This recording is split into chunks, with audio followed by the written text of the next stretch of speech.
係啦，當年咧魏志咧係出咗好多援交妹，咁而呢啲援交妹咧，通常咧都係喺嘉湖銀座酒店嗰度咧嘅神秘房度接客，相信好多人都知道啦。咁首先，盧廣權呢位禽獸教師咧，佢亦都知道呢啲嘢，佢竟然係賤到咧威脅啲女學生。佢話：如果你哋唔想呢啲嘢通知你父母屋企人，唔想通天嘅話，就免費俾佢搞，係嘛？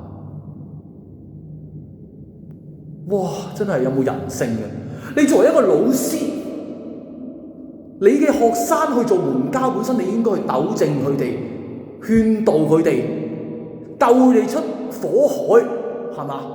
去糾正佢哋呢個錯誤嘅價值觀。但係你冇，你竟然仲要係落井下石，你竟然仲要係可以咁無恥咁樣，係對佢哋造成二次傷害。你同我講，你前幾日你同我講，你話嗰啲死 MK 妹臭西嚟嘅啫，即係啊，為錢啫嘛，講真嚇，喂！我係佢哋老師嚟噶嘛？喂，俾咩錢佢哋啊？有食唔食罪大惡極？你真係衰到一個冇得再衰嘅地步。係好多魏志、白球、香島、陳振霞，甚至乎以前馬鞍山嗰間青年會 YMCA，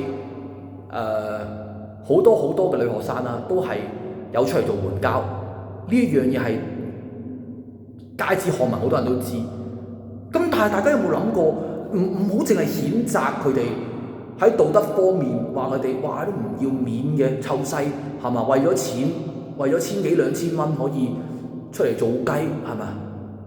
其實有好多女仔出嚟做援交，佢唔係真係完全為咗錢，佢哋真正追求嘅係乜嘢？你知唔知道？係愛。阿爸阿媽唔理佢嘅，從來都唔明白佢嘅。老師更加唔使講啦，返學就係教書啫嘛，係咪？邊會同佢哋去溝通啊？同學仔嗰啲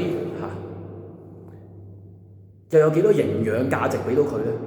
佢哋內心嘅空虛，內心嘅寂寞。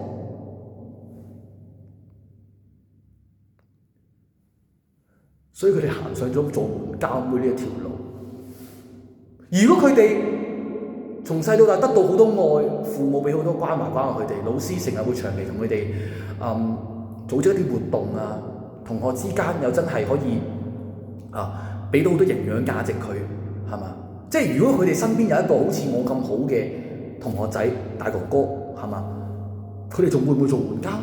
會唔會係所謂出賣肉體、出賣靈魂，為咗個千幾兩千蚊？佢哋想要愛，想有人去攬住佢，俾啲愛佢，愛錫佢啫。唔知你有冇睇過《踏血尋梅》啦？嗰個春夏嗰個女仔，佢想要愛啫嘛。人生在世，每一個人其實都係終極嘅追求就係愛。所以我好希望，如果你哋各位父母們，你依家有個仔女係做緊援交嘅。係啦，或者依家你哋老師知道校內係有同學仔、同學生，即係學生係做緊援交嘅，唔好一嚟就去批評佢、攻擊佢、責罵佢，反而係俾啲關心、關愛佢、了解佢真正嘅需求，同埋去引導翻佢走向一條正確嘅道路。係啦，咁我都好希望呢度有任何所有，如果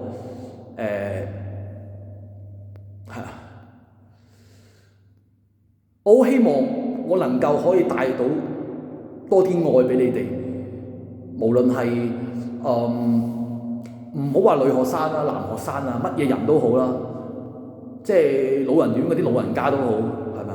我都好願意係去幫你哋，因為每個人都有故事，每個人都有自己嘅過去。有啲人如果攻擊你啊、踩你、話你呢樣嗰樣啊咁樣，成日你正同佢講：你冇衰過咩？你冇錯過咩？你聖人啊，係人都衰過，係人都錯過。最緊要識得痛定思痛，企翻起身，做翻好自己，對得住自己就 OK 噶啦。祝你哋每一個人都能夠喺呢一個可能係一個最好嘅時代，同時間亦都係一個最壞嘅時代。因為當你可能唔小心做錯一件事，你身邊周遭人對你一沉百踩，所以你永不翻身。但希望你哋能夠內心保持堅強，一定要心中有信念。